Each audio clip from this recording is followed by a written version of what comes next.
ठाकुर जी से वे प्रार्थना करते हैं, ठाकुर जी देखिए जयपुर में फलाने कॉलोनी में एक घर है, वहां पर एक दो दंपति हैं, बड़े पवित्र चित्त वाले हैं, उनका हृदय इतना पवित्र है, उनका चित्त इतना पवित्र है, भले ही पति पवित्र नहीं है, पत्नी पवित्र है, पत्नी पवित्र नहीं है। अब एक और बात होती है, कहीं कहीं पत्नी का स्वरूप इतना पवित्र नहीं है लेकिन पति पवित्र है, तो भी आचार्य चरण नहीं आएंगे। लेकिन पति भले ही पवित्र नहीं है, लेकिन मां अगर पवित्र है, क्योंकि 9 महीने रहने हैं ना, तो आचार्य चरण स्वीकार कर लेते हैं।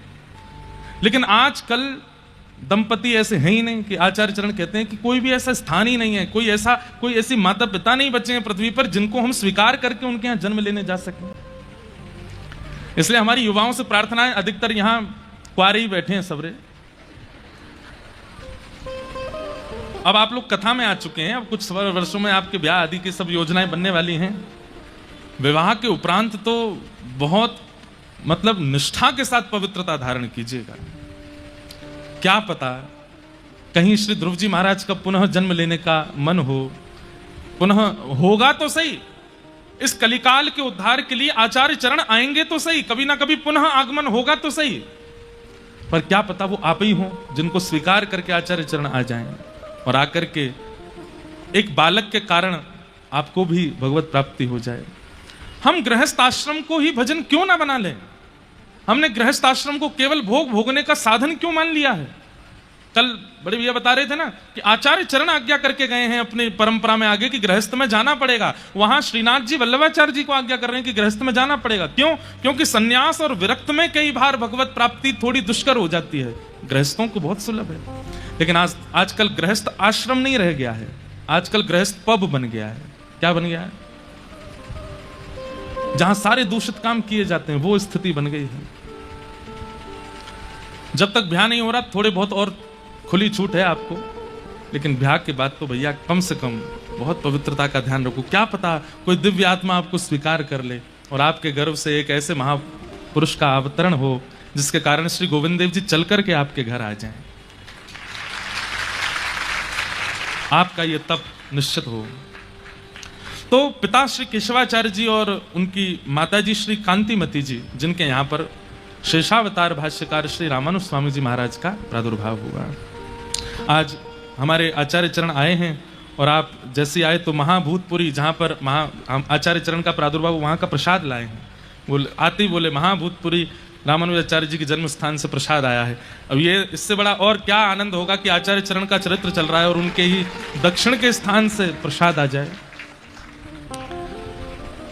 बाल्यकाल में भी आपकी जो चेष्टाएं थी वो सामान्य बालकों जैसी नहीं थी, और ये मैंने लगभग आचार्यों के चरित्रों में देखा है कि वो बाल्यकाल में भी उनकी चेष्टाएं सामान्य नहीं होती, छोटे बालकों जैसे नहीं होते। वो वहां पर भी धीर गंभीर सरल सहज निर्मल ये स्वभाव उनका रहता है।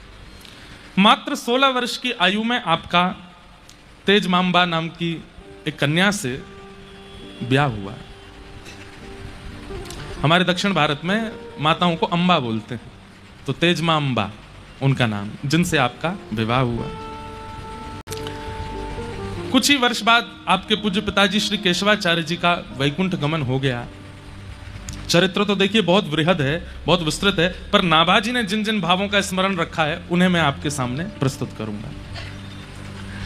पिताजी के जाने के बाद आपने मन में विचार किया कि अब हमें कांचीपुरी जाकर के रहना चाहिए, और आप अपनी माताजी और पत्नी को लेकर के कांचीपुरी चले गए। 2 कारण थे कांचीपुरी जाने के। पहला कारण था श्री कांचीपुरी स्वामी जी, वहां पर श्री वैष्णव परंपरा के प्रधान आचार्य श्री कांचीपुरी स्वामी जी विराजमान थे, उनका दर्शन और सत्संग प्राप्त हो जाएगा। वरदराज भगवान के दर्शन में, हमारी कथा में पूरी कथा वरदराज भगवान सुनते हैं। ये शंख चक्र और हाथ में गदा लिए और ऐसे आशीष की मुद्रा में खड़े हैं श्री वरदराज भगवान, नारायण भगवान का। इस वर्द माने जल, जल के जो राजा हैं, जो जल में रहते हैं, जल में शयन, उनको कहते हैं वरदराज। तो पूरी कथा हमारी वरदराज भगवान ही सुनते हैं। हमारे श्री वैष्णव परंपरा के इष्ट हैं वरदराज भगवान। तो रामानुजाचार्य जी के मन में आया कि मैं अब कांचीपुरी जाकर के ही रहूं, वहां पर कांचीपुरी स्वामी जी का सत्संग करूंगा, और वहीं पर अद्वैत वेदांत के प्रकांड पंडित हैं श्री यादव प्रकाश जी, उनसे ब्रह्म सूत्र का अध्ययन करूंगा। गुरुदेव भी मिल जाएंगे अध्ययन करने के लिए, और ठाकुर जी की दर्शन और स्वामी जी का सत्संग भी मिल जाएगा। और आप अपनी पत्नी और मां के साथ कांचीपुरी प्रस्थान कर गए। तो यादव प्रकाश जी आपके शिक्षा गुरु थे, पढ़ाते थे आपको। लेकिन कई जगह मत अलग अलग हो जाते हैं। मत अलग कैसे होते हैं? आपको अपनी बात सिद्ध करनी है, कई लोग उसको ज्ञान के द्वारा, फॉर्मूलाज के द्वारा, अन्य अन्य साधनों से सिद्ध करते हैं, और कई सामान्य लोग उसको प्रेम से सिद्ध कर देते हैं। तो आपके जो गुरु जिनसे आप अध्ययन कर रहे थे, रामानुजाचार्य जी, वो यादव प्रकाश जी, वो किसी भी बात को सिद्ध करते थे तो उसमें अद्वैतवाद देखते थे। तो एक दिन एक शिष्य चरणों में आता है और उसने एक सूत्र कहा और कहा कि गुरुदेव इसका अर्थ क्या होगा? और सूत्र क्या था? तस्य यथा कप्यासम पुंडरीकमेव मक्षिणिम। ये सूत्र कहा, बोले गुरुदेव इसका अर्थ क्या होगा? तो इसका अर्थ लगाते हुए आप कहते हैं तस्य तथा कप्यासम। तो कप्यासम का अर्थ आप कहते हैं कपिनितंब। पुंडरीकाक्ष भगवान श्रीमन नारायण के नेत्र कैसे हैं? बोले कपिनितंब। कपि कहते हैं बंदर को और नितंब कहते हैं उसके पीछे के हिस्से को। तो आपने अर्थ क्या किया? बोले पुंडरीकाक्ष भगवान के नेत्र कैसे हैं? बोले कपिनितंब जैसे हैं। ये सुनकर के रामानुजाचार्य जी को बड़ी पीड़ा हुई। हैं तो गुरुदेव, लेकिन गुरुदेव भी हरि अवज्ञा कैसे कर सकते हैं? परम सौंदर्य भगवान जिनके लिए भीष्म पितामह कहते हैं त्रिभुवन कमनम तमाल वर्णम रविकर गौर वराम वरम दधाने, जिनकी रूप माधुरी पर सब न्योछावर जाते हैं, और गुरुदेव उनके नेत्रों की उपमा दे रहे हैं कि कपिनितंब। तो रामानुजाचार्य जी को पीड़ा तो हुई, लेकिन संकोच कर रहे थे, अब गुरु जी हैं, इनसे क्या कहूं मैं। लेकिन एक दिन उदास बैठे थे तो गुरुदेव ने पूछा, क्या बात है रामानुजाचार्य जी, आप बड़े उदास बैठे हैं? बोले गुरुदेव क्षमा करें, मैं सह नहीं पा, मैं इतना प्रेम करता हूं ठाकुर जी से कि उनके रूप की ऐसी विचित्र उपमा आपके मुख से सुन के मुझे बहुत पीड़ा हुई। बोले क्या? बोले आपने कहा कपिनितंब। ये कप्यासम का अर्थ आपने कपिनितंब ठीक नहीं किया गुरुदेव। यादव प्रकाश जी, अच्छा 4 दिन का पढ़ा लिखा हमसे ज्यादा विद्वान बनता है, कप्यासम का अर्थ तुम करके बताओ। बता कर रहा हूं, लेकिन हमारी संस्कृत भाषा में एक सौंदर्य है कि अगर कोई संस्कृतज्ञ है तो वो एक शब्द के अनेक अर्थ कर सकता है। गुरुदेव यदि कप्यासम शब्द कहीं और के लिए प्रयोग किया जाता तो वहां आप इस अर्थ को करते तो ठीक, लेकिन जब पहले ही कह दिया गया है कि पुंडरीकाक्ष भगवान, तो यहां पर आपको अपनी व्याकरण के कई सूत्रों को लगाकर के उत्तर इसका अर्थ अलग करना चाहिए था। बोले तो तुम करके दिखाओ कप्यासम का अर्थ क्या होगा। तो श्री रामानुजाचार्य जी बोले कम जलम पिबती, कम जलम पिबती कपि। जो जल का पान करता है, कम यानी कि जलम, और उसका जो पान करता है, बोले कौन? सूर्य। बोले सूर्य सदा जल को अपनी ओर अपने ताप से खींचता रहता है, वो जल उड़ उड़ करके सूर्य की ओर जाता रहता है।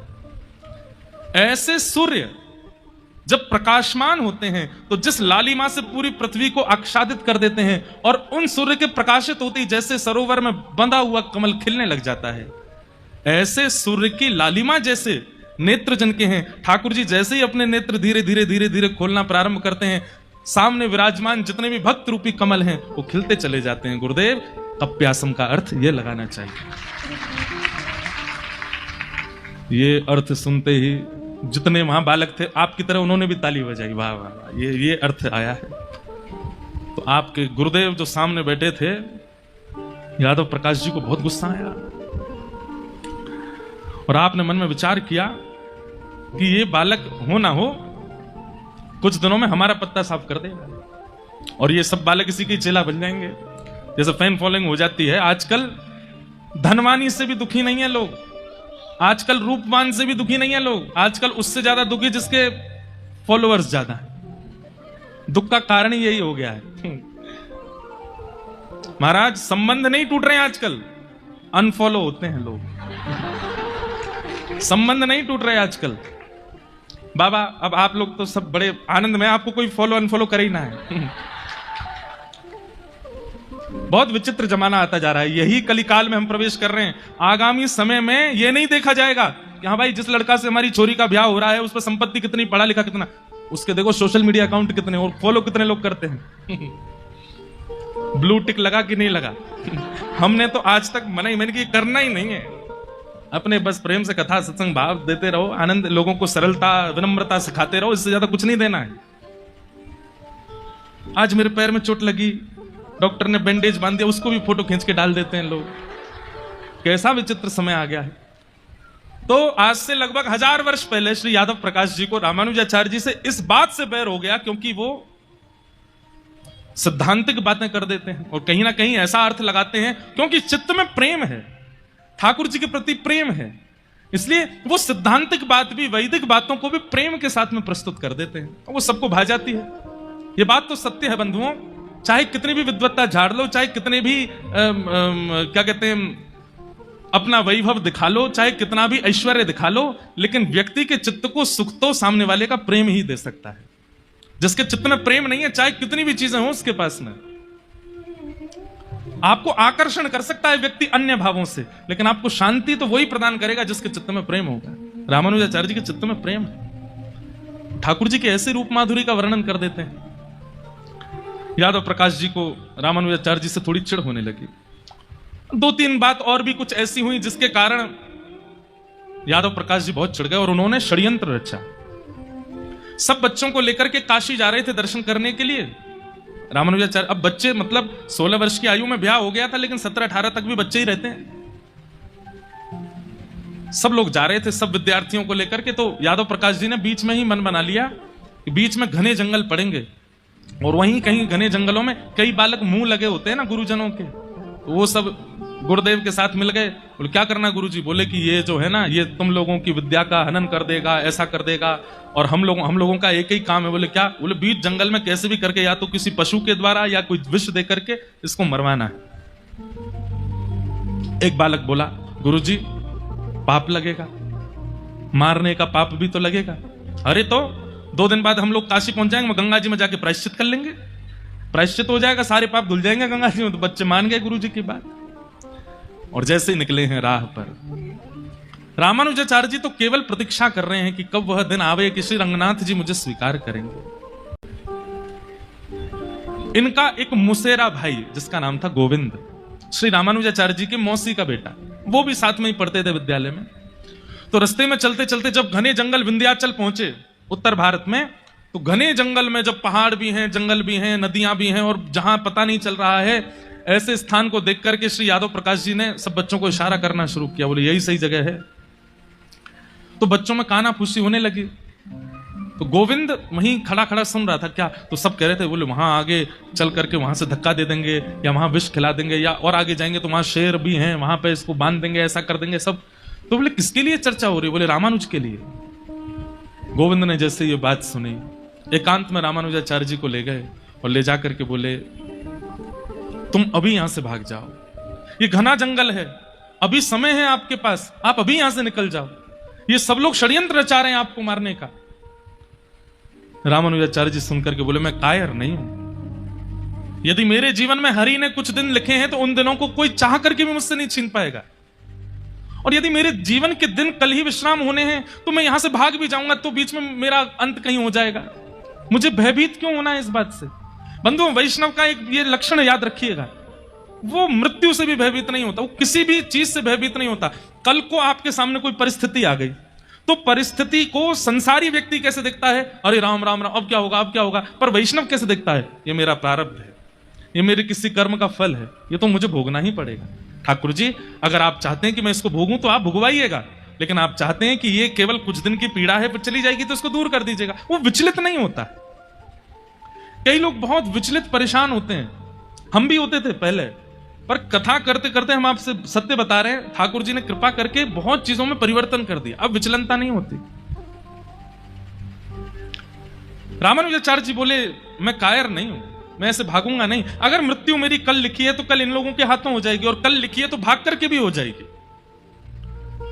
तब गोविंद, उनके मौसी का बेटा, वो समझाने लगा लेकिन अगर पता चल जाए कि यहां सावधानी ना बरती गई तो मृत्यु हो सकती है, तो सावधान तो होना चाहिए ना।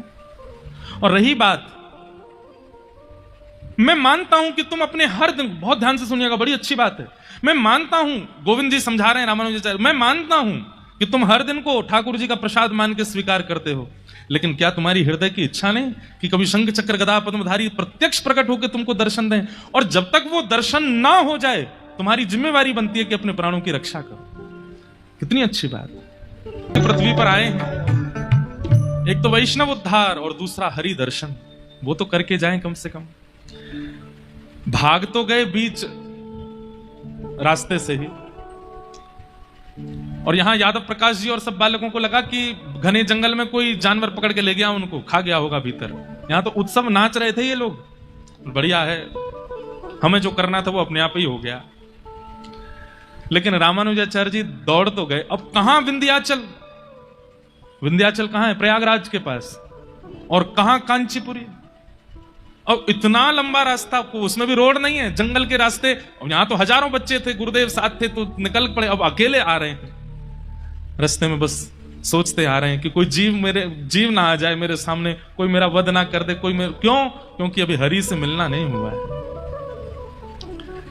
तभी आप एक वृक्ष के नीचे बैठ गए। सुबह के दौड़ते दौड़ते कांटे लगे हैं, छिल गए हाथ पैर कहां से, और एक वृक्ष के नीचे बैठे थे, चिंता कर रहे थे कहां जाऊं, किसके पास जाऊं। बालक हैं, अभी भूख लगी है बहुत तेज।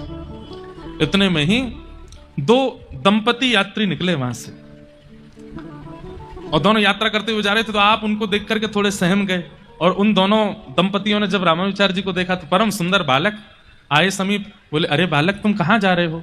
बोले, हम कांचीपुरी जा रहे हैं। अच्छा, हम दोनों भी दक्षिण यात्रा पर जा रहे हैं, हम लोग सेतुबंद आदि दर्शन करने के लिए जाएंगे, और हमें मार्ग भी पता है जंगल का, तुम हमारे साथ ही हो लो, और हमें लगता तुमने कुछ खाया भी नहीं है, कुछ पालो। रामानुजाचार्य जी बोले, नहीं आप लोग। बोले, नहीं पाओ, क्यों नहीं। तुरंत झोला खोला और सामग्री लेकर के रामानुजाचार्य जी को पाई। रामानुजाचार्य जी बड़े प्रसन्न हो गए। बोले, चलो ठाकुर जी, आपने मध्य रास्ता में कोई व्यवस्था तो करी, और थोड़ा भय भी कम हो गया कि चलो दो लोग हैं मेरे साथ। अर्धरात्रि का समय हुआ तो जो दंपति थे उनमें पत्नी उठ करके कहने लगी, अरे मुझे तो बहुत तेज प्यास लगी है, कहीं से जल की व्यवस्था करो। रामानुजाचार्य जी बोले, अब रात्रि में आपके लिए जल कहां से लाऊं, और ये तो घना जंगल है। तो जो पति था वो उठ के बोला, अरे देवी थोड़ा सहन करो, सो जाओ, सुबह होगी चलेंगे, कहीं जल पी लेंगे। प्रातः काल होते ही आप तीनों निकल पड़े। रामानुजाचार्य जी थोड़े आगे चल रहे थे, आगे चल के उन्होंने एक सरोवर देखा। अरे आप लोग जल्दी आइए, यहाँ पर एक सरोवर है, यहाँ जलपान की व्यवस्था है। नीचे आप लोग जैसे पहुंचे तो रामानुजाचार्य जी बोले, आप लोग रहिए, अब जल में सिद्धि नहीं है, मैं जाता हूं और अंजलि में भर के आपको पिला दूंगा। और जल भर भर के उन दोनों के हाथ में भर के दिए। बोले, आप लोग पान कीजिए, मैं पी लूंगा। दोनों ने पान किया, और जैसे ही रामानुजाचार्य जी पान करके और पीछे मुड़ करके देखा तो दोनों अंतर ध्यान, साक्षात लक्ष्मी नारायण भगवान ही पधारे श्री रामानुजाचार्य जी पर कृपा करने के लिए। अब तो वही छवि घूम रही है नेत्रों में। बोले, वो कहां चले गए? अभी तक आपको पता नहीं चला कि वो ठाकुर जी थे। आप बाहर आकर के ढूंढने लगे, यत्र तत्र ढूंढा, नहीं मिले, मैं पता नहीं कहां चले गए। तभी आप बस कुछ किलोमीटर ही चले होंगे कि इतने में कांचीपुरी आ गई। नगर देख करके आप वहां किसी से बोले, भैया ये कौन सा नगर है? बोले, ये कांचीपुरम है। रामानुजाचार्य जी बोले, मैं कल विंध्याचल से निकला हूं और आज कांचीपुरी पहुंच गया। ये इतनी जल्दी पूरा रास्ता नप कैसे गया मेरा? तब उन्हें पूर्ण भरोसा हुआ। बैठ के एकांत में रुदन करने लगे कि साक्षात आए थे मेरे सन्मुख, मैं उनके रूप को पहचान नहीं पाया। मेरी मेरी मेरी पराम्बा मैया ने रात्रि में जल की याचना की, और मैं सोता रह गया। लेकिन सुबह जलपान तो कराया ही था अपने हाथ से। कितने करुणा में है करुणा निधान, कितनी करुणा करके मेरे ऊपर पधारे। आप अपने घर पहुंचे माताजी और पत्नी के पास। यहां कुछ महीने बाद ये सब लोग काशी से लौट करके आए, यादव प्रकाश जी और सब बालक। और इन्होंने जैसे ही कांचीपुरी में प्रवेश किया तो देखा रामानुजाचार्य जी घूम रहे हैं। ये तो सब बड़े दुखी हो गए। बोले, अरे हमने तो सोचा था कि इसके प्राण चले गए होंगे, ये तो बच गया। रामानुजाचार्य जी उसके पास गया, अरे बालक तुम स्वस्थ हो? रामानुजाचार्य जी बोले, जी गुरुदेव सब आनंद है। अच्छा, विद्यालय आना कल से पढ़ने के लिए। रामानुजाचार्य जी बेचारे इतने करुणा निधान, जानते हैं कि ये लोग मुझसे बैर करते हैं, फिर भी पढ़ने गए, वहां जाते हैं। और फिर कल एक प्रसंग हमने सुनाया था, वही घटा। राजा की पुत्री पर ब्रह्म राक्षस आ गया। बड़े बड़े तांत्रिकों को बुलाया गया, लेकिन कोई भी समाधान नहीं कर पाया। तब यादव प्रकाश जी गए, और उनके प्रवेश करते ही वो ब्रह्म राक्षस हंसने लगा। बोले, तू क्या मुझे हटाएगा? तुझ पर तो और भी बड़ा कलंक पाप लगा हुआ है। क्यों? बोले, अपने ही गुरु से, अपने ही शिष्य से द्रोह करते हो। अरे भाई, शिष्य गुरु से द्रोह करे ये तो सुना गया, पर गुरु शिष्य से द्रोह, नरक में भी स्थान नहीं मिलेगा। मुझे निवृत्त करने का एक ही उपाय है इनके शिष्य रामानुजाचार्य जी को बुलाओ, उनके चरण दल इस लाली को पिलाओ, सिर पर छीटा दो, उससे चला जाओ। विष्णु पादोतकम पित्वा पुनर्जन्म न विद्यते। ठाकुर जी का चरणामृत लेने से पुनर्जन्म नहीं होता, लेकिन हरिजनों का चरणामृत लेने से इसी जन्म में हरि दर्शन हो जाता है। चित्त के विकार जितने हैं वो सब नष्ट होते चले जाते हैं। इसलिए जबरदस्ती पाम पकड़ के मत ले लेना चरणामृत। शिष्यों को देखिए, शिष्यत्व सीखना पड़ेगा। आचार्य को पता भी ना चले और आप उनका कैंकर्य कर लो। कैंकर्य मतलब सेवा। आचार्य चरण निकल पड़े हैं और आप जैसी वो जिस राह से निकले वहां की रजी उठा करके धर ली, अपने पास सेवा में ले ली है। आचार्य को पता भी ना चले। जैसे एक प्रेमी होता है ना, ऐसे उदाहरणों से समझाना पड़ता है क्योंकि जल्दी समझते हो ना आप लोग। प्रेमी होता है, वो अपनी प्रेयसी को पता नहीं लगने देता कि वो उसको प्रेम करता है, लेकिन उसको सब पता होता है कि कहां से जाएगी, कहां बैठेगी, कहां करने वाली, इसको क्या पसंद है क्या नहीं पसंद, उसको पता नहीं चलने देता है। दूर से ही अपना प्रेम निभाता है और वो तब तक ही स्वच्छ रहता है जब तक वो दूर दूर है। जैसे ही दोनों का मिलन या सामीप्य वर्तन होता है तो फिर प्रेम उतना प्रिय नहीं रहता। ऐसे ही शिष्य को होना चाहिए, गुरु को पता ना चले। हाँ, शरणागति ले ली, शरणागति के बाद में अब आप आग्रह नहीं कर सकते। ठीक है, कुछ भावों के तो आग्रह होते हैं, पर कुछ भावों में जहां लग रहा हो कि थोड़ा संकोच है चित्त में, वहां आप कर दीजिए, उनको पता भी ना चले। पर शिष्य कैसे होते हैं आजकल, वो तो बढ़ चढ़ के, गुरुजी देखिए हमने ये किया, हमने ये किया, हम इतना करते हैं, हम ये करते हैं। ऐसा प्रस्तुत जब आप गुरु के सन्मुख करने लगते हैं ना, तो गुरु की दृष्टि में आपके प्रति फिर भाव आता है कि भाई इतना प्रचार तुम मेरे सामने कर रहे हो, दुनिया के आगे तो कितना ही करते होंगे। गुरु को पता ना चले और आप सेवा कर दो। कितने, अब मुझे तो इतनी वाणियां याद आ जाती हैं। श्री हरिदास परंपरा के हमारे श्री भगवत रसिक देव जी अपने गौरीलाल कुंज के जो आचार्य चरण हुए, जिनके कथा सुनाते हैं, कौन से आचार्य थे?